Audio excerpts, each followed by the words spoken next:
A'udhu billahi minash shaitanir rajim. I seek refuge from the devil of anything that comes from my mouth or anything that I interpret in this morning devotion that is not attributed to God.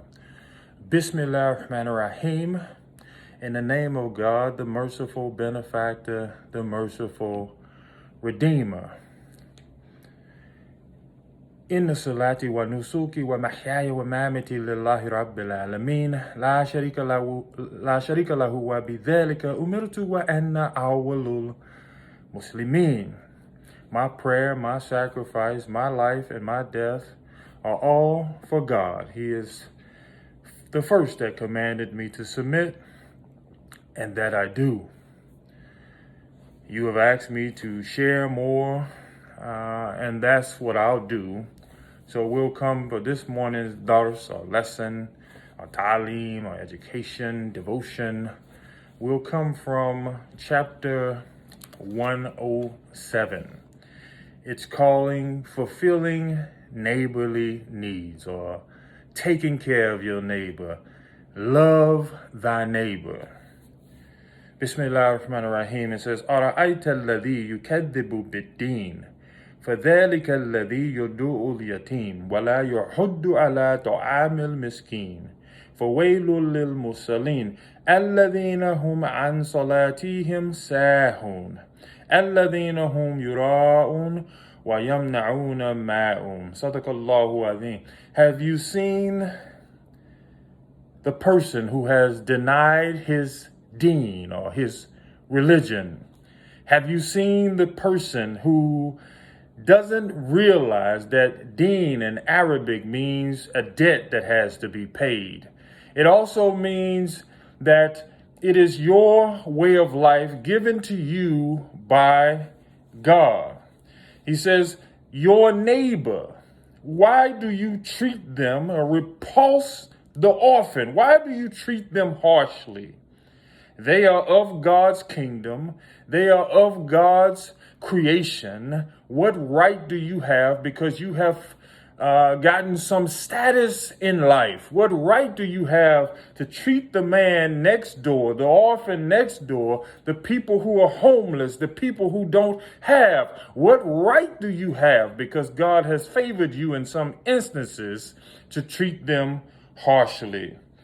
And he says, of those people who have denied the way of life that God has given them, he says, وَلَا يَحُضُّ عَلَىٰ طَعَامِ الْمِسْكِينِ. He said, and they encourage not the feeding of the poor. They encourage not giving those who are less fortunate things so they can sustain themselves and their family. They are the people who deny their judgment. They deny their religion, and they treat those people with disrespect and disdain because they don't have at this present time what God has given you.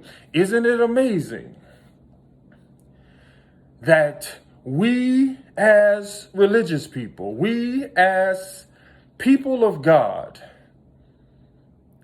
don't ensure that those people, our neighbors, are taken care of? How is it that we, who are supposed to be the soul of God, the soul of the nation, look at those people with disdain and disrespect? And God says in the next verse, فَوَيْلٌ لِلْمُصَلِّينَ. He says, so woe to those performers of prayers. In the text here, it says the munafiq, which are the hypocrites, because listen to the next verse, وَالَّذِينَ هُمْ عَنْ صَلَاتِهِمْ سَاهُونَ, because they delay their prayers. They delay their prayers, right? وَالَّذِينَ هُمْ يُرَاءُونَ وَهُمْ عَنْ صَلَاتِهِمْ سَاهُونَ. And they only pray to be seen by men. That's heavy. Think about that. Think about your religious life, oh believers. Think about who you are as a believer. Do you do things religiously to show people how religious you are? Do you say things religiously so people will think you are more religious? No. God is challenging us here. He says, woe. He says, have you seen the man, the woman, mankind who denies their religion? You see, religion has become almost a plaything. Religion has become what we do in our house of worship, but outside we become transfixed on satisfying the societal needs as juxtaposed to the internal needs that express external to those people who need us. Our neighbors are those people who are the downtrodden and the oppressed. Our neighbors are those people who deserve more fervently our smiles and our kindness. Our neighbors are those people who are down at the food kitchens. Our neighbors are those people in your organization who don't have during Thanksgiving and holiday. Our neighbors are those people that we need to inspire, to let them know the only difference between me and you, young soldier, is a decision. Our neighbors need us. And God is admonishing us here to say, to take care of the neighborly needs. The Quran says that the beggar and the destitute have a known right over what you own. No. Listen to me. I'm going to say that again. The Holy Quran says the beggar and the destitute have a known right over what you own and what you earn. Why?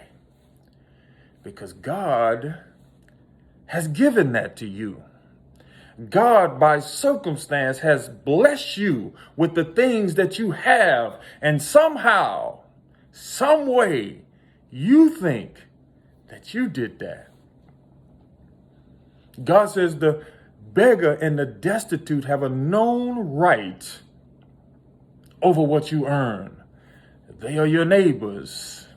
They are your friends.